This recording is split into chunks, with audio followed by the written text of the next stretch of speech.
প্রিয় শিক্ষার্থীবৃন্দ, ওই দিন আমি তোমাদের সাথে ন্যারেশন সম্পর্কে বিস্তারিত আলোচনা করেছিলাম। ন্যারেশনের বাংলা হচ্ছে উক্তি পরিবর্তন। তো ওই দিন আমি তোমাদের সাথে টেন্সের, বিশেষ করে প্রেজেন্ট টেন্সের যে চারটা ফর্ম আছে সেই চারটা ফর্ম সম্বন্ধে বিস্তারিত আলোচনা করেছিলাম। কিন্তু প্রেজেন্ট টেন্সের ফর্মগুলোর মধ্যে তোমার টাইম এবং প্লেস, ডাইরেক্ট ন্যারেশনে থেকে টাইম এবং প্লেস থাকলে সেটা ইনডাইরেক্ট ন্যারেশনে কিভাবে পরিবর্তন হয় এবং পরিবর্তন হয়ে পরিবর্তিত হয়ে কি বসবে সেটা সম্পর্কে আমি একটা ছোট্ট ধারণা দিচ্ছি। এটা শুধুমাত্র ক্লাস 8 এর জন্য। উপরের ক্লাসে আরো বিস্তারিত এই সম্পর্কে কি দেওয়া আছে, ব্যাখ্যা দেওয়া আছে।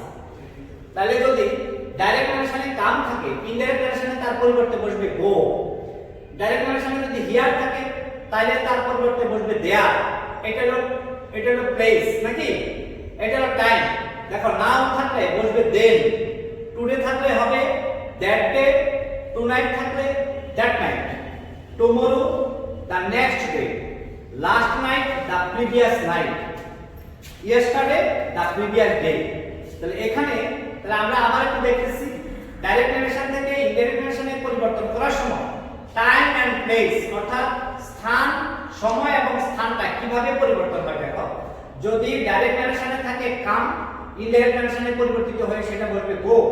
ডাইরেক্ট ন্যারেশনে যদি থাকে হিয়ার, ইনডাইরেক্ট ন্যারেশনে সেটা পরিবর্তিত হয়ে হবে দেয়ার। যদি ডাইরেক্ট ন্যারেশনে থাকে নাও, ইনডাইরেক্ট ন্যারেশনে সেটা পরিবর্তিত হয়ে হবে দেন। যদি ডাইরেক্ট ন্যারেশন থাকে টুডে, ইনডাইরেক্ট ন্যারেশনে সেটা পরিবর্তন হয়ে হবে দ্যাট ডে। যদি থাকে টুনাইট হবে দ্যাট নাইট। যদি থাকে টুমরো সেটা হবে দ্য নেক্সট ডে। এটা সবচেয়ে এটার ব্যবহারটা সবচেয়ে বেশি। যদি লাস্ট নাইট থাকে তবে সেটা হবে দ্য প্রিভিয়াস নাইট। যদি ইয়েস্টারডে থাকে তাহলে সেটা হবে তার পরিবর্তে বলবে দ্য প্রিভিয়াস ডে। এছাড়াও আরো অনেকগুলো আছে, কিন্তু ক্লাস 8 পর্যায়ে আমার মনে হয় এর থেকে বেশি আর দরকার নাই। তাইলে দেখো আমরা অ্যাসার্টিভ সেন্টেন্সে ন্যারেশন পরিবর্তনের মোটামুটি উল্লেখযোগ্য বা গুরুত্বপূর্ণ যে নিয়মগুলো আছে সেই নিয়মগুলো আমরা সব তোমাদেরকে দেখাই দিলাম। কেমন? তাহলে আমি একটু এক্সারসাইজ দিয়ে আরো কয়েকটা এক্সারসাইজ করি। এক্সারসাইজ করলে তোমাদের বুঝতে সুবিধা হবে। সে আমি ওই দিন তোমাদেরকে বলছিলাম যে একটু সেন্টেন্সটা লিখি তাহলে শুনতে হবে। Teacher said,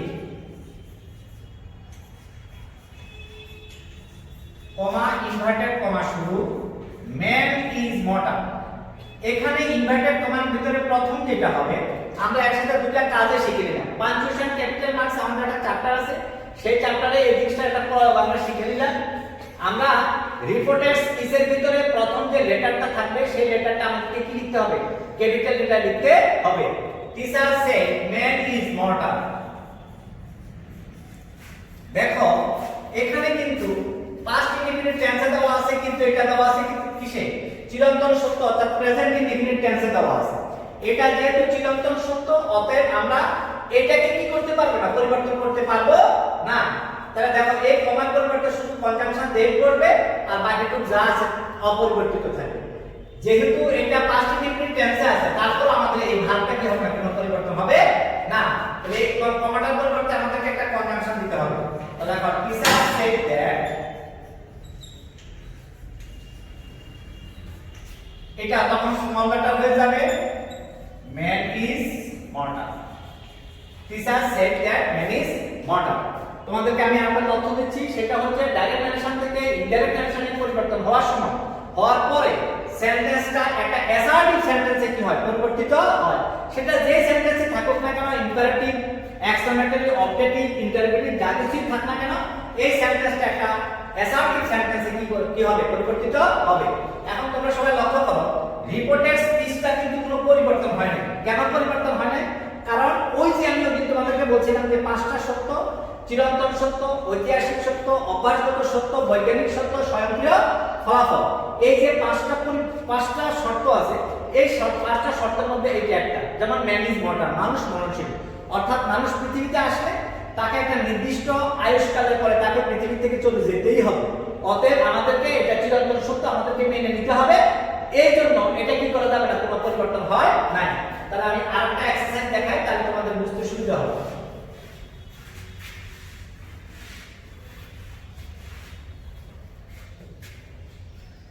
Mother said to me,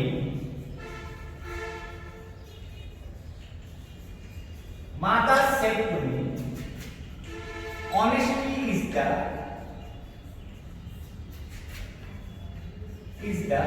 best policy. Honesty is the best policy. Mother said to me, honesty is the best policy. তাহলে সততাই সর্বোৎকৃষ্ট পন্থা। তাহলে এটা কি? এটা একটা বাণী, এটা একটা কথা। অর্থাৎ সততা হচ্ছে সর্বোৎকৃষ্ট পন্থা। অর্থাৎ পৃথিবী যতদিন থাকবে ততদিন পর্যন্ত আমরা এই কথাটা সবাই কি করব? স্মরণ করব বা মেনে নিব। এখন লক্ষ্য করো, এখানে একটা অবজেক্ট গ্রহণ করছে, এই জন্য রিপোর্টিং ভার্বটা কি হয়ে যাবে? পরিবর্তন হয়ে যাবে। তাহলে আমরা এই সেটটা কোথা থেকে আসছে? সে থেকে আসছে সে। তাহলে কোন টেন্সে দেওয়া আছে? পাস্ট টেন্সে দেওয়া আছে। এটা ইকুইভ্যালেন্টটা হচ্ছে টেল, এটা ইকুইভ্যালেন্টটা হচ্ছে টেল। তখন টেলটা কি হয়ে যাবে? টোল। তাহলে মাদার টোল মি, ইনফিনিটিভ টুটা কি দেব? উঠে যাবে। তাহলে mother told me, told me that wait এই কমাটার পরিবর্তে কনজাংশন কি আসবে? that honesty is the best policy। এটা স্মল লেটার হবে is the best policy, honesty is the best policy। এইভাবে আমি তোমাদেরকে আরো এরকম চিরন্তন সত্য, ঐতিহাসিক সত্য, এরকম আরো কয়েকটা সেন্টেন্স দিচ্ছি। তোমরা সেন্টেন্সগুলো বাড়িতে সমাধান করে নিবে। কেমন? আমি লিখতেছি, সবাই একটু লক্ষ্য করো।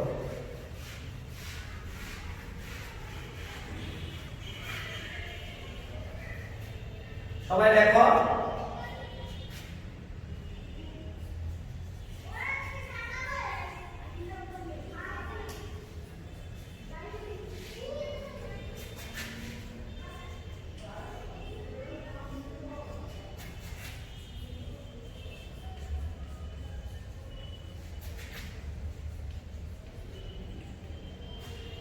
Father said to me, I splashed some water. তাহলে বোঝা গেল যে বরফ কি করে? পানিতে ভাসে। এটা বৈজ্ঞানিক কি সত্য? বৈজ্ঞানিক সত্য। তোমরা যদি বুঝতে পারো তাহলে আমি তোমাদেরকে আরো দুটো দেব, তিনটা টাস্ক দিতেছি, তিনটা টাস্ক তোমরা নিজেরা করে নিবা। টিচার said to me,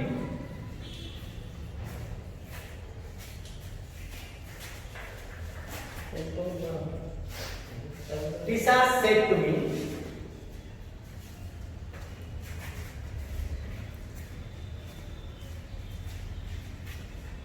চিরন্তন সত্য আর কি দেওয়া যায়?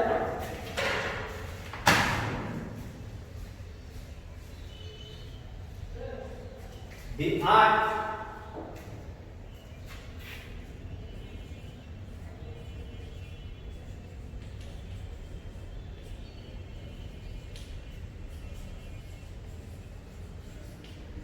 teacher said to me, the sun rises in the east। আরেকটা দিচ্ছি, এগুলো তোমরা বাড়িতে বসে বসে নিজেরা প্র্যাকটিস করবা।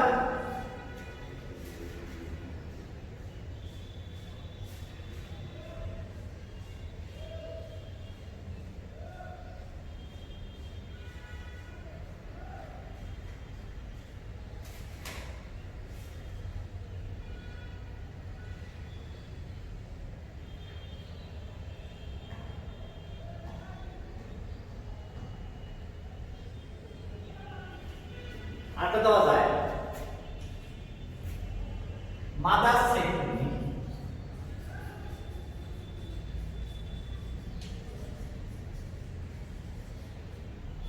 the moon shines at night। এটা ক্যাপিটাল লেটার আসছে, এটা অদ্বিতীয়, এর জন্য ক্যাপিটাল লেটার আসছে। তাহলে আমরা একসাথে দুটো কাজ শিখে নিলাম যে অদ্বিতীয় কোনো বস্তু, অদ্বিতীয় বা বিখ্যাত কোনো বস্তু যদি হয় সেটা কি লিখতে হয়? ক্যাপিটাল লেটার দিয়ে লিখতে হয়। দেখো, এটা নিয়ম অনুসারে ইনভার্টেড কমার ভিতরে প্রথম লেটারটা ক্যাপিটাল হবে। তোমরা আমাকে প্রশ্ন করতে পারো, সানের এসটা ক্যাপিটাল লেটার কেন হচ্ছে? কারণ এটা পৃথিবীতে অদ্বিতীয় বস্তু, অদ্বিতীয় কোনো বস্তু পূর্বে কি বসে? ক্যাপিটাল লেটার বসে, এই দিশানে। আবার ঠিক একই অবস্থা মুনের ক্ষেত্রে, মুন অর্থাৎ চন্দ্র, এটাও কি লিখতে হবে? ক্যাপিটাল লেটার লিখতে হবে। এখন এগুলো তোমরা নিজেরা প্র্যাকটিস করে নেবে, তারপরে তোমরা আস্তে আস্তে বাড়িতে মোটামুটি শিখতে পারবে।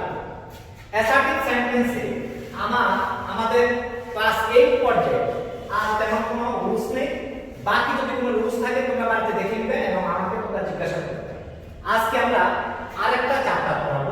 সেটা হলো ইম্পারেটিভ সেন্টেন্স। অ্যাসার্টিভ সেন্টেন্সের কাজ প্রায় শেষ। আমরা আজকে তোমাদেরকে আরেকটা চ্যাপ্টার পড়াবো, সেটা হলো ইম্পারেটিভ সেন্টেন্স। তাহলে দেখো ইম্পারেটিভ সেন্টেন্সটা কি। ইম্পারেটিভ সেন্টেন্সটা যদি আমরা বুঝতে হয় তাহলে আমাদেরকে প্রথমে বুঝতে হবে ইম্পারেটিভ মুড। আমি এখানে কয়েকটা ইম্পারেটিভ মুড লিখছি, তোমরা একটু সবাই লক্ষ্য করো, তোমরা এগুলো খাতায় লিখে নাও। প্রথমে হলো আদেশ, উপদেশ, অনুরোধ, নির্দেশ, নিষেধ, সামরিক আদেশ, অনুজ্ঞা, প্রস্তাবনা। অনুজ্ঞা, প্রস্তাবনা। এখন আমি এই জায়গাতে স্টার মার্ক দিছি, কারণ এটাকে একটা বিশেষ প্রক্রিয়ার মাধ্যমে, এই রকম কথা থাকলে বিশেষ প্রক্রিয়ার মাধ্যমে আমাদেরকে ডাইরেক্ট ন্যারেশন থেকে ইনডাইরেক্ট ন্যারেশনে পরিবর্তন করতে হয়। এখন আমরা প্রথমে এই ইম্পারেটিভ মুডগুলো সম্পর্কে আমাদের আর একটু ধারণা নিয়ে নিই। ইম্পারেটিভ মুডগুলো হচ্ছে, প্রথমে আমাদেরকে বুঝতে হবে আদেশ, উপদেশ, অনুরোধ, নির্দেশ, নিষেধ, সামরিক আদেশ, অনুজ্ঞা, প্রস্তাবনা। এই হচ্ছে মোটামুটি ইম্পারেটিভ মুড। এখন ইম্পারেটিভ সেন্টেন্সকে ডাইরেক্ট ন্যারেশন থেকে ইনডাইরেক্ট ন্যারেশনে পরিবর্তন করার সময় কিভাবে পরিবর্তন করব আমরা একটা উদাহরণ দেখে নিই। উদাহরণ দেখে নিলে আমাদের সমাধান করতে কি হবে, সুবিধা হবে। তাহলে he said to me,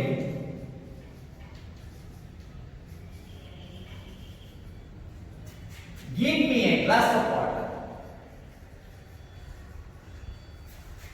Give me a glass of water. He said to me, give me a glass of water. তাহলে দেখো এখানে রিপোর্টিং ভার্ব হচ্ছে said, সে কি করছে, একটা অবজেক্ট গ্রহণ করছে। এখন আমাদেরকে ডাইরেক্ট ন্যারেশন থেকে ইনডাইরেক্ট, বিশেষ করে ইম্পারেটিভ সেন্টেন্সকে ডাইরেক্ট ন্যারেশন থেকে ইনডাইরেক্ট ন্যারেশনে পরিবর্তন চলতেছে তো।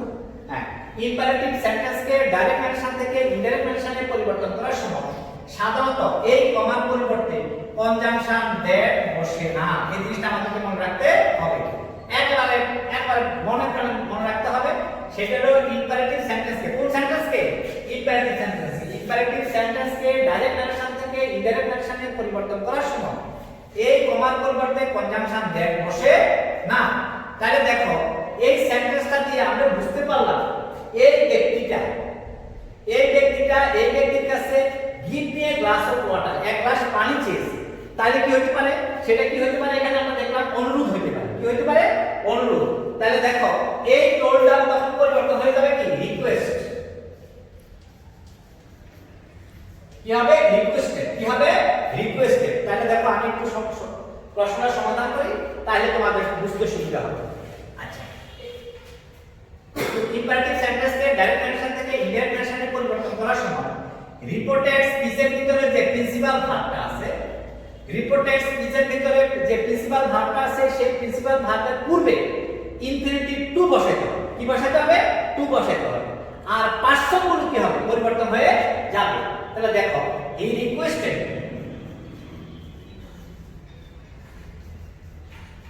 হি রিকোয়েস্টেড মি টু, এই যে টু আনলাম, এরপরে প্রিন্সিপাল ভার্ব আছে কি, গিভ। এই আইটা হয়, মিটা হয়ে যাবে him, a glass of water. He requested me to give him a glass of water. তাহলে দেখো এখানে সাবজেক্টটাকে হি, তাহলে দেখো এখানে যেহেতু সে অবজেক্ট গ্রহণ করছে, অবজেক্ট গ্রহণ করাতে এই প্রিন্সিপাল ভার্বটা কি হয়ে গেছে, চেঞ্জ হয়ে গেছে। চেঞ্জ হয়ে গেলে অথবা এরকম হতে পারে, যেহেতু আচ্ছা, ইম্পারেটিভ সেন্টেন্সে আমি একটু আগে যে एग्जांपलটা দিলাম সেটা ছিল রিপোর্টেড স্পিচটা ছিল কি, অ্যাফার্মেটিভ। আমি এখন একটা নেগেটিভ সেন্টেন্স দিয়ে কিভাবে সেটাকে ডাইরেক্ট ন্যারেশন থেকে ইনডাইরেক্ট ন্যারেশনে পরিবর্তন করে তোমরা একটু লক্ষ্য করো। মাদার সেড টু মি,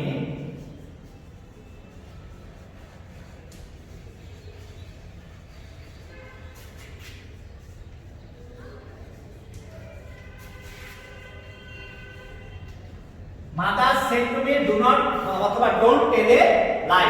তো মা আমাকে বলছে তুমি কি করবে না, মিথ্যা কথা বলবে না। সবাই একটু লক্ষ্য করো, রিপোর্টেড স্পিচের ভিতরে একটা নেগেটিভ ওয়ার্ড চলে আসে, ঠিক না? একটু আগে আমি যেটা করছিলাম সেটা ছিল affirmative mood, give me a glass of water. এখন আসছে কি, ডোন্ট টেল এ লাই, অর্থাৎ মিথ্যা বলবে না। তাহলে বুঝা গেল এখানে কি চলে আসছে, একটা নেগেটিভ ওয়ার্ড চলে আসছে। এখন এটাকে কি কিভাবে ডাইরেক্ট নারেশন থেকে ইনডাইরেক্ট নারেশনে পরিবর্তন করব সবাই একটু লক্ষ্য করো। এটা হচ্ছে প্রিন্সিপাল ভার্ব। কি ভার্ব? Principal verb. এখন মা তো আমাকে অবশ্যই বলছে, কি বলছে? মা আমাকে হয় উপদেশ দিছে অথবা আদেশ দিছে, এই দুইটার একটা। তাহলে আমরা কি করব? উপদেশ দেব। কোনটা করব? উপদেশ। তাহলে উপদেশের ক্ষেত্রে হচ্ছে অ্যাডভাইস। এটা যেহেতু সেট আছে, তাহলে আমরা কি লিখব? Advice. A D V I S E D. তাহলে এটা যদি সেট থাকে তাহলে হবে advice. A D V I S E. তাহলে এটা যেহেতু পাঁচটা টেন্স আছে, পরিবর্তন হয়, সেটা পাঁচটা চলে গেছে। এটা প্রেজেন্ট টেন্সে আছে, সেটাও প্রেজেন্ট টেন্সে চলে গেছে। তাহলে দেখো এই সেটটা তখন হয়ে যাবে কি? অ্যাডভাইস। ইনফিনিটিভ টুটা উঠে যাবে। এটা একটু সবাই লক্ষ্য করো আমি কিভাবে সমাধান করতেছি। তাহলে লেখো সবাই, মাদার অ্যাডভাইস মি এই ডাব্লিউ। আমাদের এই সেন্টেন্সটাকে কিভাবে আমরা নেগেটিভ ফর্ম যুক্ত সেন্টেন্সটাকে কিভাবে ডাইরেক্ট নারেশন থেকে ইনডাইরেক্ট নারেশনে পরিবর্তন করব। তাহলে এটা সেটটা কিভাবে অ্যাডভাইস করে আমি তোমাদেরকে বুঝিয়ে দিতে পারছি আশা করি। তাহলে দেখো সেটটার পরিবর্তে আমরা কি লিখতে পারি? সেটটার প্রেজেন্ট ফর্মটা হচ্ছে সে, সেটার পরিবর্তে আমরা লিখতে পারি অ্যাডভাইস। এখানে যেহেতু সেট আছে সেটা হয়ে গেছে কি? অ্যাডভাইস। তাহলে দেখো সেটার পরিবর্তে হচ্ছে অ্যাডভাইস আর সেটের পরিবর্তে আছে কি? অ্যাডভাইস। তাহলে মাদার অ্যাডভাইস মি। এখানে দেখো এই যে নটটা আছে, এই নটটা কি করবে? প্রিন্সিপাল ভার্বের পূর্বে চলে আসবে। নট প্রিন্সিপাল ভার্ব হলো এর, তারপর পূর্বে কি আসলো? টু। আর ইম্পারেটিভ সেন্টেন্সে আমাদেরকে প্রিন্সিপাল ভার্বের উপরে পূর্বে টু আমাদেরকে কি করতে হবে? ব্যবহার করতে হবে। নট টু, ওই যে প্রিন্সিপাল যা আছে তা লেখো। Not to tell a lie. তাহলে mother advice me not to tell a lie. বুঝা গেছে কিনা? তাহলে দেখো আবার আমি একটু ব্যাখ্যা করতেছি। এখানে সাবজেক্ট কে? মাদার আমরা লিখলাম। তাহলে দেখো সেটটা এখানে কি হিসেবে আছে? অ্যাডভাইস। সেটটা মূল ভার্বটা হলো সে। তাহলে সেট পুরোটা আমরা কি লিখতে পারি? অ্যাডভাইস। যেহেতু সেট আছে সেটা হচ্ছে অ্যাডভাইস। তাহলে মাদার অ্যাডভাইস মি। ওই যে যেহেতু নেগেটিভ ফর্ম আছে এজন্য তার মধ্যে কি চলে আসছে? নট টু টেল এ লাই। এই টুটা আসছে কারণ ডাইরেক্ট নারেশন থেকে ইনডাইরেক্ট নারেশনে পরিবর্তন করার সময় ইম্পারেটিভ সেন্টেন্সে প্রিন্সিপাল ভার্বের পূর্বে কি বসে? টু বসে।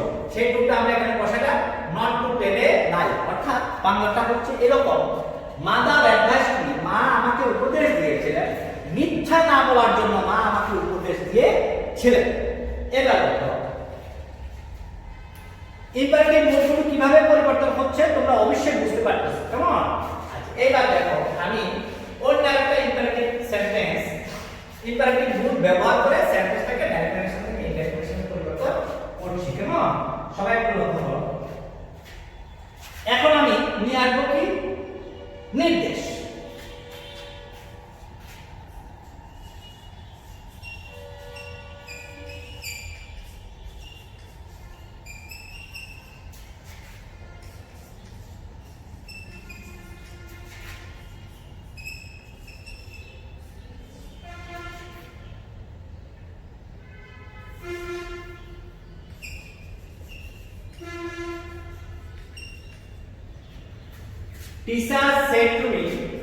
Teacher said to me, do not tell a lie.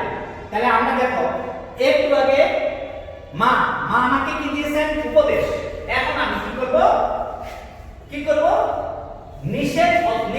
নির্দেশ অথবা নিষেধ এই দুটো ব্যবহার করে সেন্টেন্সটাকে কি করব? ডাইরেক্ট নারেশন থেকে ইনডাইরেক্ট নারেশনে পরিবর্তন করব। তাহলে দেখো teacher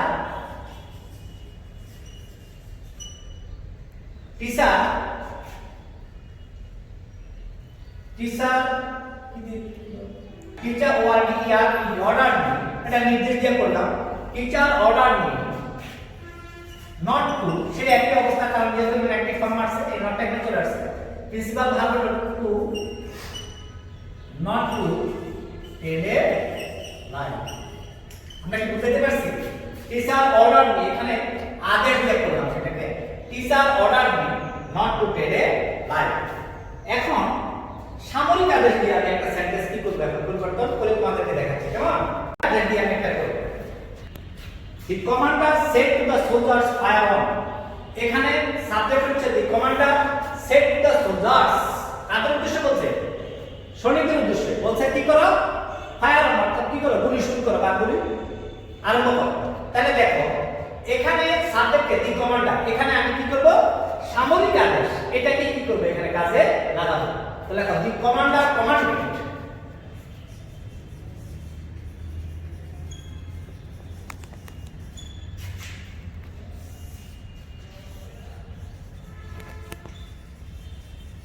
commanded the soldiers to fire on,